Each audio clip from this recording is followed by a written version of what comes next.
to me. I open them pages, they talk to me. Come on now, brew, walk for me. Urban Gorilla, that sauce on me. How was I pay the cost on me? He the boss man, he got up on that cross for me. He the boss man, he got up on the cross for me. He the boss man, he got up on that cross. Yeah. I open them pages, they talk to me. Come on now, brew, walk for me. Urban Gorilla, that sauce on me. How was I pay the cost on me? He the boss man, he got up on that cross for me. No, that is an entire, that's called pseudepigraphal. You know what that means? Fake. Pseudepigraphal means pseudo, means fake.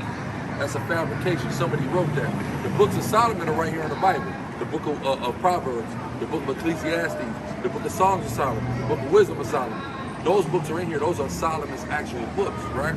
But anything else that they're trying to put on Solomon, that's not his. When you read about Lucifer in the Bible, you read about, give me Isaiah 14 first, right? We're going to read about Lucifer in the Bible. I'm going to show you about Lucifer.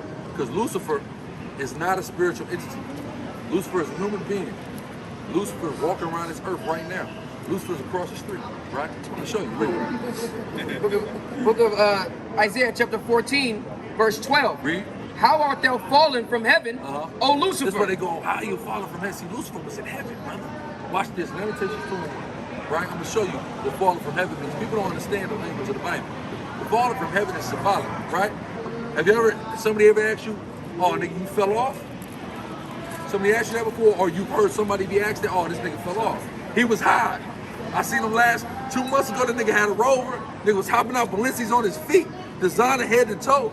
Now I see this nigga in some goddamn Walmart. Across the street. Now he's looking like bro across the street, right? Damn, bro, what happened? You fell off. That's what it means to fall from heaven. I'm proving to you.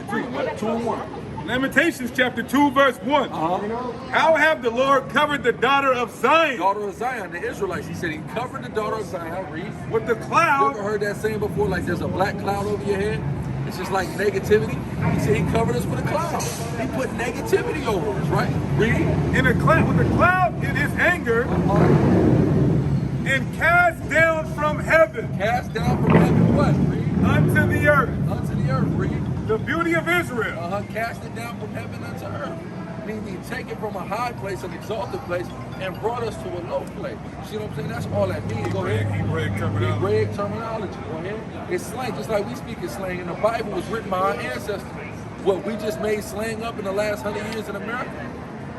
People always talk like this. You see what I'm saying? Look, and riddles and knots, right? Read. And remember not his footstool in the day of his anger. Meaning, when we made God mad, when we made him mad, he took us down off our pedestal, aka cast us down from heaven. So when they say, how is thou fallen from heaven on Lucifer, it's talking about this people and how they're going to be falling down like how we fell. Keep reading. Isaiah chapter 14, verse 12. How art thou fallen from heaven, O Lucifer, son of the morning? How art thou cut down to the ground, which didst weaken the nations? He said, which didst weaken the nations. The devil, Satan, will come out and weaken the nations. How are the nations weak? You know this United States government can mobilize their military and go into any country they want and can't nobody really do nothing about it? You see them, whatever they want to do, whatever move America want to make, they go make because they weaken the nations. This is Lucifer. They're the elite white people that control everything. That's Lucifer, right? Right? Hold that. Go ahead. Verse 13, for thou hast said in thine heart, I will ascend into heaven. He said in his heart he will ascend into heaven. Here's the question. If Lucifer is in heaven, why he got to ascend to heaven? Right. He was already there. No, he ain't got to ascend to heaven. The white man want to ascend to heaven. You know why he want to ascend to heaven? Look at these goddamn tall ass buildings. Right? And what's the most valuable apartment or office in any one of these buildings? The penthouse. That one at the top. He ascends in heaven. Read. It says, and I will ascend into heaven, I will exalt my throne above the stars of God. He want to exalt himself above. You know what the stars of God is? You are the stars. That's cool, right? Not you look up them stars is cool and they're beautiful and the Lord created them. But you are the star from God whose light shines in the earth. And he exalted himself above you. How did he do that? The white man is superior. The black man is inferior, right? But we clearly show our superiority on a day-to-day basis. So you are the stars of heaven that Lucifer exalted his throne above. Read. I will sit also upon the mount of the congregation in the sides of the north. Go ahead. Revelation 2 and 28. 26. And this is Christ speaking. And he that overcometh and keepeth my works unto the end, Read on. to him will I give power over the nation. See See, they have power over the nations now. That's how they weaken the nations. Because right now, the white man, he has power over everybody else. He want to run the Chinese, the East Indian, the Arab, us, whoever he wants to. He exercises power over, right? But Christ, he gonna give us that same power, and we gonna be over the nations. Read. And he shall rule them. And we gonna what? Rule them. You keep the commandments of God and faith in Christ, you shall rule the nations, right? In a much greater fashion than the white man ever could. Read. With the rod of iron. What? With the rod of iron. Rod of iron. That rod of iron ain't there to give hug. What's the rod of iron to do? Read. As the vessels of a potter shall they be broken to shivers. Meaning you gonna have a rod of iron and you're gonna break the nations. You're gonna weaken the nation. Christians ain't ready. Right? The white man done went and did all that already. But soon it's gonna be our turn again to rule the nations and to weaken the nations. Right? We just gotta do our part. Keep the commandments and have the faith. More on that? Yep. Go ahead. Even as I received of my Father. Right? Because God is giving that to his son. Right? And we are also the sons of God. So that's being given to us, right? Read. There goes for the Lucifer cut. And I will give him the morning star. I'll give him the morning star. The term morning star, that's where the term Lucifer comes from. It literally just means morning star. So right now, the white man, he's the morning star. He's what shines bright. Right. But soon, it will be us again. Exactly. That's all that means. We're going to take his place, right? Let's prove that Second Ezra. Second Ezra 6 and 8 to 9, right? We're going to take his place. You ever seen the movie Trading Places? Eddie Murphy. Remember the rich crackers came, they see Eddie Murphy was a bum, they said, we're just gonna make this nigga rich right now. It's gonna be trading places.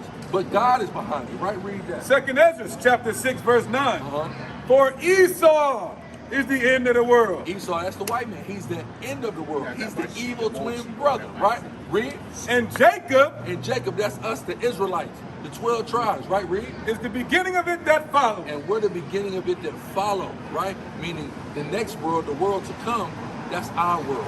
That's our time to rule. When I say our world, that it's going to be a new earth. God's going to make a new place, and we're going to just go over there. Nah, it's this place that we at, but it's going to be a new rulership. It's going to be ours. You see what I'm saying? That's like a whole new way. It ain't going to look nothing like this. You see what I'm saying? Look at this goddamn concrete. Look what this white man has done to this earth. Nobody else on the planet has done this to the earth. Destroyed the damn thing. Give me a revelation about the Hebrew destroyed the earth. What's that, 14? No, or 16? You know what I want, right? This man has destroyed this whole earth. When the black man was in power, the indigenous people was in power, was we doing this to the earth? Pollution wasn't a problem. You see what I'm saying? The earth was fine. Now look at this goddamn. So this man, he ain't got no business running the earth no way. So it's gonna go back into the hands of the rightful owners. We just gotta do our part to our God and serve him as he commanded us to, right? Precept? With a wicked on his own. Yeah. Revelation chapter 11 and verse 18. And the nations were angry. He's watching us right now. Go ahead. That thy wrath is come, and the time of the dead, that they should be judged, and that thou should give reward unto thy servants, the prophets. Exactly. So when I say we got to serve our God, when we serve him, see, his servants are getting a reward. So if we want the reward, which is that rulership, we got to serve him. You see what I'm saying? Read. And to the saints. And what? And to the saints. What the saints, the term saint means holy. Who is the holy or the set apart people? That's us. Give me Leviticus 20 and 26, right? We're the ones that have been set apart, right, as a people. We're the ones that's separate from everybody else. And when we live separate, we beg the damn white man, please let us come and be with y'all. Now we with the white man. What the hell are we? Right? We can have a black everything, right? Now what do we got to do? We got to do with the white man overseeing everything. You see what I'm saying? Even in Atlanta, you see the black police driving around, but guess what? They still answer to the white man. You see what I'm saying? Right. Hold on.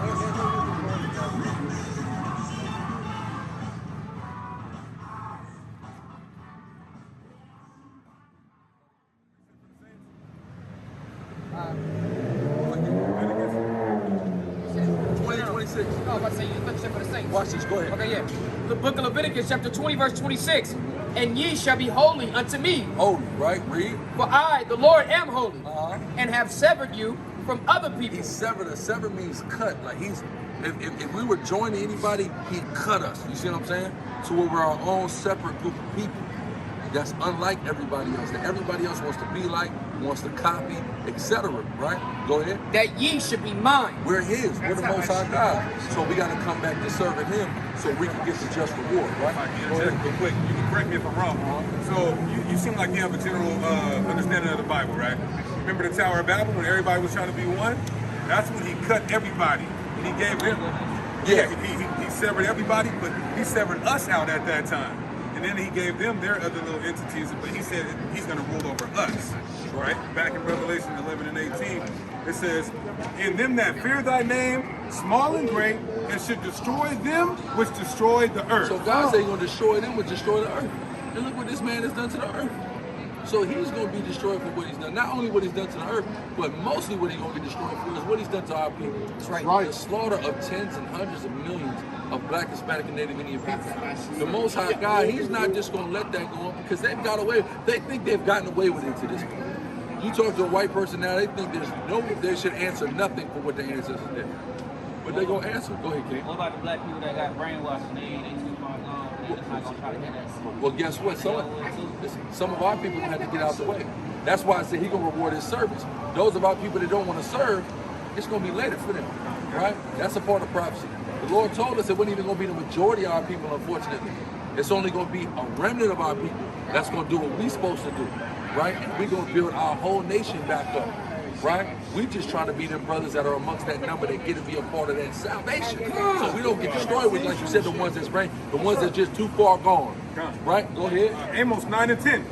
All the sinners of my people shall die by the sword. Shall die by the sword. That's what's going to happen to our people that don't want to serve the Most High. They're going to die by that sword.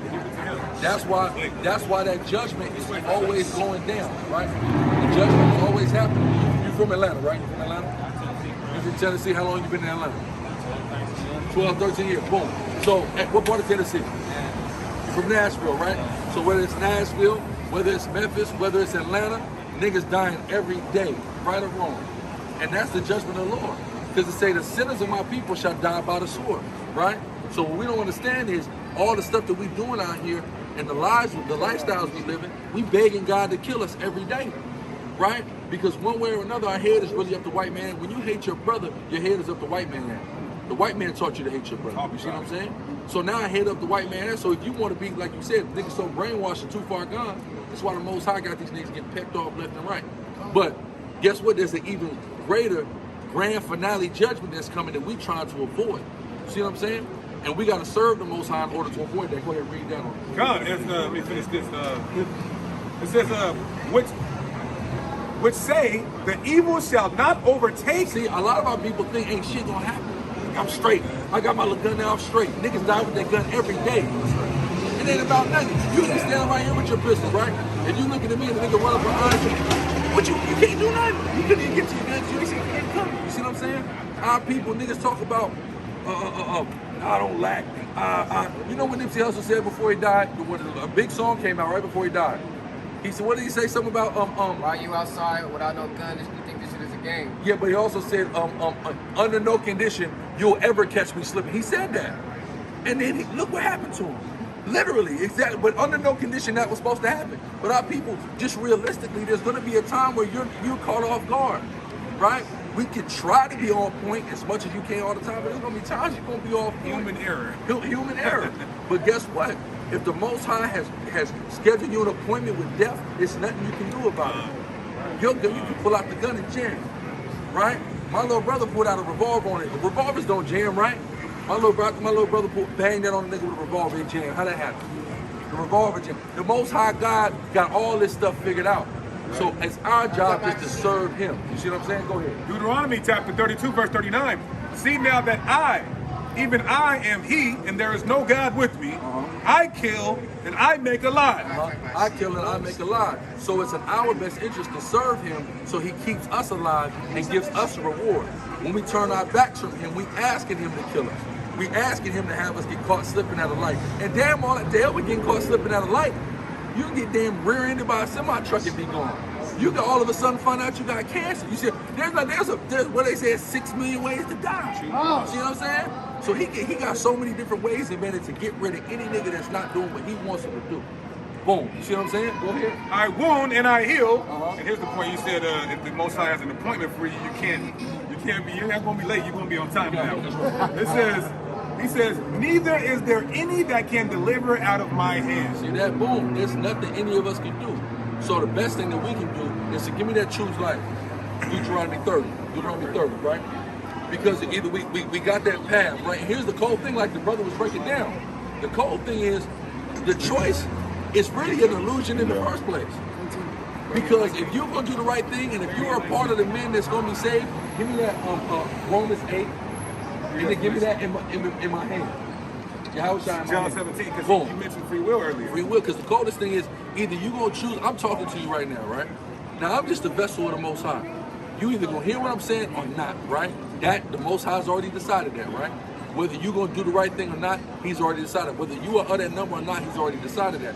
But that's from where he sees it, all the way at the top.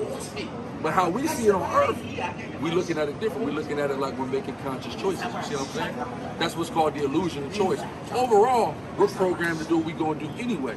But from where we're sitting, it's a choice. So we can either choose life or we can choose death. It's all about the difference of vantage points, right? Go ahead, get that. Deuteronomy chapter 30, verse 19. I call heaven and earth to record this day against you, that I have set before you life and death. I said what? It says, I have set before you life and death. Set before life and death. Either we can keep the commandments of God or we cannot. Keeping them is life, not keeping them is death, right? Read. Blessing and cursing. Therefore, choose life. It said what? Choose life. Choose life. That's what we're supposed to choose, right?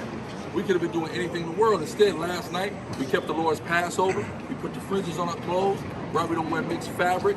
We eat the right things according to the dietary law. We love our brothers. We deal with women accordingly, etc. All the things that are commanded in the Bible, right? Read.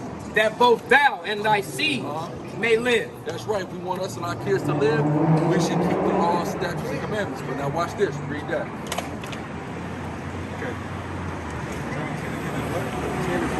Romans 8 and 28. And it reads, and we know that all things work together for the good to them that love God, to them who are called according to his purpose. God has a purpose. He called people according to his purpose, his reason. Right, read? For whom he did foreknow, who he knew before, read? He also did predestinate. Predestinate. So he has people that are whose destiny is to what? Read? To be conformed to the image of his son. So some people's destiny is to be with who the world called Christ, whose real name is Yahushua. Some of our destiny is that. We hope that's our destiny, right? We're trying to do works that are testimonies to the fact that's our destiny, but we won't know until we have that date with destiny, right? Read. So that he might be the firstborn among many brethren. Among many brethren. Remember, he died, right? He gave his ghost up, then he took it back. That made him the firstborn among many brethren, right? That came and basically overcame death. By us forbidding those negative choices, we're overcoming death, right? See what I'm saying? What's the other one? John chapter 10, verse 28. And I give unto them eternal life, and they shall never perish, neither shall any man pluck them out of my hand. Neither shall any man pluck them out of my hand. So whoever the Most High God, the Father, put in the hand of his Son can't be plucked out. So either we in his hand or we not. But again, we won't know until that day of destiny. What's your name, King? Monte. My name is Alex. It's a pleasure to meet you. I'm a pastor back home. All praise y'all.